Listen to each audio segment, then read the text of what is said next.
This is Michelle Anderson of Clarinet Mentors.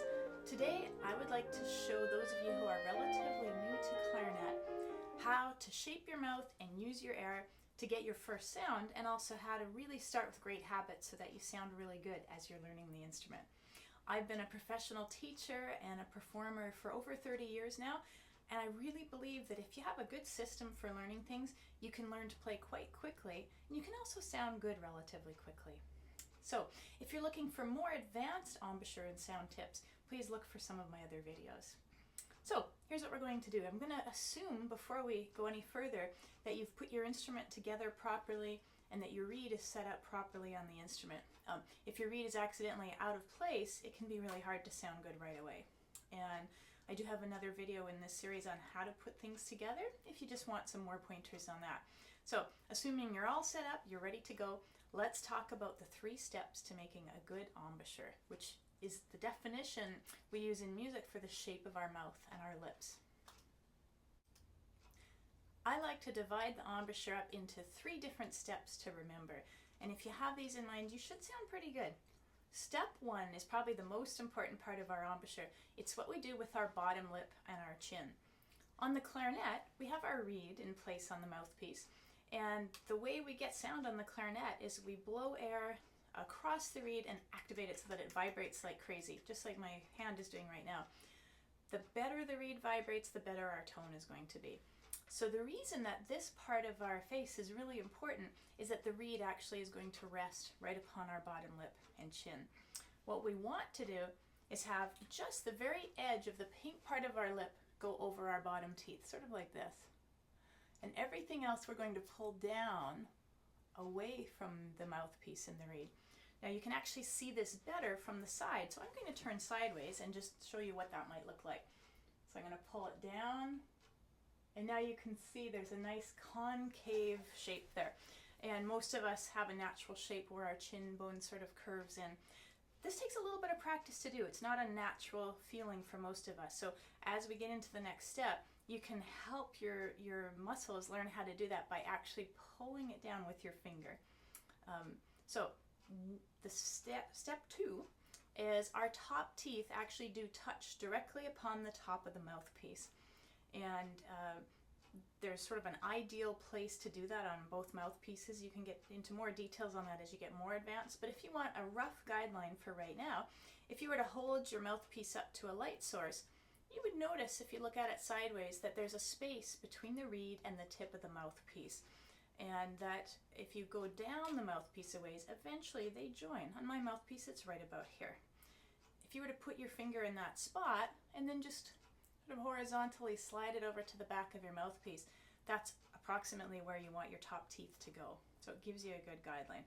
So step 1, we have the edge of our lip over our bottom teeth. We pull everything down. Step 2, our top teeth are going to touch the top of the mouthpiece. This will probably feel a little weird, but that's clarinet playing for you. Step 3 is the corners of our mouth are going to wrap in and sort of squeeze the sides of the mouthpiece, almost like your lips, instead of being a nice oval shape, are a round rubber band, and the rubber band is going to squeeze the mouthpiece from the sides. So step 1, 2, 3. All right, why don't you go ahead and try that with me. It's really good to practice the embouchure by looking in a mirror or videotaping yourself on your computer or your iPhone or whatever handy gadgets you have, and then you can see what you're doing. This concept of pulling it away from the reed with your bottom lip and chin, again, I'm going to turn sideways, is really important because the reed will vibrate like crazy and we don't want to muffle it. The world's worst embouchure would probably look something like this. You can see I just have blob on the reed and it's not going to vibrate very well. So what I can do when I start is to take a finger and coax those muscles to point down a little bit further away from the reed. All right, that's basically the 3 steps to making a good embouchure. The second part of making a good sound is what we do with our air. And frankly, how we use our air in clarinet is something that we work on for years and years to master. But the basic concept is actually pretty simple and you can learn it right away. If we could see the air blowing out of your mouth the same way we can see water blowing out of a garden hose, what we want to imagine is that we have a built-in valve to adjust the spray. On clarinet, what we want is a super small, fast, focused airstream. And this would be the same thing we would do on our hose if we were power washing, if we wanted to adjust that valve to the fastest, most powerful water stream. We're not using more water or less water, we're just taking the water that's coming out when we adjust the valve and moving it faster. And that's true with our airstream on the clarinet. So when we're ready to start playing our first notes, we want to imagine that our air is focused and fast. And if you're blowing that way, you can hear it hissing. It almost sounds like the way the air would sound at an air pump at a gas station, right? It's very compressed air. So you can practice that without your clarinet. Warm, misty air would sound like this. And it would be that fine spray. Fast air will be much more focused.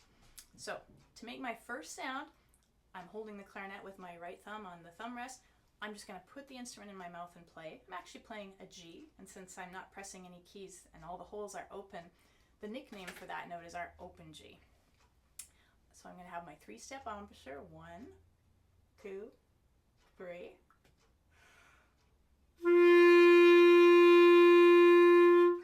That's what I can get for my first sound, an open G. If my air is too slow, if I kind of have my valve set to a fine misty spray, I may still get that note, but it's going to sound airy, or the word I use is mushy airstream. So let me play that open G with mushy air. You can hear the note trying to come out, but you also hear a lot of hiss in the sound. And that's really common when you're first starting. If you hear that in your own sound, what you need to do is just speed that air up. All right, so try that again. 3-step embouchure, fast air. Let's try your open G and see if you get a great sound. For some of you, just following those 3 steps and thinking about fast air will mean you're already getting a great sound on that open G, and that's wonderful. My expectation is, though, that some of the time it's not going to work that easily. So I also want to tell you about the 3 most common problems that people encounter when they're trying to make a good sound when they're new to the instrument. And if you know what these are, I can also tell you how to fix them, so that as soon as they happen, you'll recognize them and you'll fix them.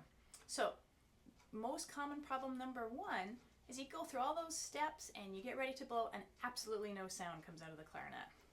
So again, we want to make sure your reed's kind of in place properly, because if it's really crooked or way too low or way too high, you might get no sound. But I'm going to assume that's already in good shape. So the biggest reason that we blow and get no sound is that we're concentrating so hard. Our jaw is concentrating, and it's concentrating shut the reed. The reed, as you know, is very soft and it will vibrate open and shut, but it doesn't take a lot of pressure to actually squeeze it completely shut. And sometimes when we concentrate, our jaw pinches it shut. So if you're blowing and nothing comes out, you might just have to gently open your jaw a little bit. I can demonstrate what that might look like. So I'm thinking of my 3 steps. I've got my air going well, and nothing comes out. You may get air leaking out the sides of your mouth because there's nowhere else for it to go. If I do that and just open my mouth a bit, I will get sound. Now, if I open my mouth too far, I'll transform from getting good sound to getting just the airy, whispery sound.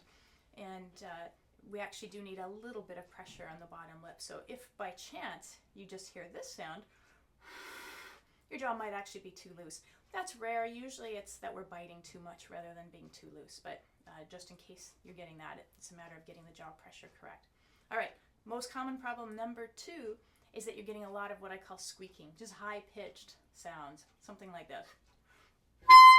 So you're trying to get a nice mellow open G and you get this high note. Again, very easy to fix if you know how to do it. It might indicate, and squeaking often does, that you are biting the reed a little bit. If you're biting the reed a lot, you'll pinch it shut and you'll get no sound. But if you're just biting it a little bit, you're going to squeak. So the first thing you might try is just, again, loosening your jaw a little bit, or probably even more proactive is round your corners in, and that tends to open up our jaw anyway, and it's a good habit to have.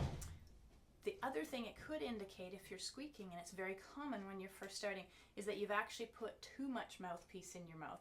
So I gave you that guideline of the spot where the reed and the mouthpiece join together is about where your teeth should be. If you go beyond this point, it'll just squeak. So all you have to do is just take a little bit out of your mouth, back up a little bit. In fact, with a little bit of mouthpiece in our mouth, we get a little bit of reed vibrating, so you'll get sound. A little more mouthpiece, we get more reed vibrating, so we get better sound.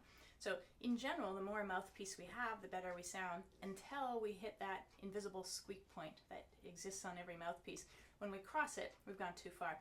So I could test that by just playing a couple notes and seeing where I hit the squeak point. So I start with a little bit of mouthpiece, a little bit more. Ah, sounds better. A little bit more. Oh, even better. A little bit more. Oops, I've gone too far. So if you're squeaking, that's probably what's going on for you. Finally, the third most common problem people have when they're trying to get a good sound is one that I've actually already talked about a little bit. It's that our air is too wimpy. We don't have our air valve adjusted to get that really fast airstream. And that'll give you either no sound or a very, very wimpy sound. So the clues are that you hear a lot of hiss in the sound. So here's me playing with wimpy air.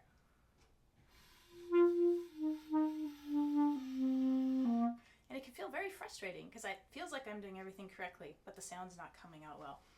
What my air was doing, if I were to just take the clarinet out of my mouth, was this.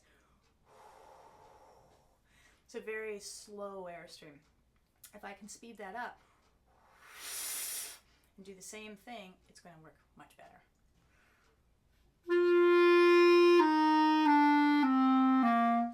Now the really fun thing about clarinet, which I know you're going to enjoy, is if you have your three-step embouchure in good shape, and if you're blowing your air really quickly in that sort of cold, focused airstream, you can play most notes on the instrument. All you have to do then is learn where to put your fingers. And this is the reason that I think if you have a good system, you can sound really good really quickly. Learning the fingering is not so hard. All I have to do is know where to add each note, and keeping my air and embouchure exactly the same, many notes can come out.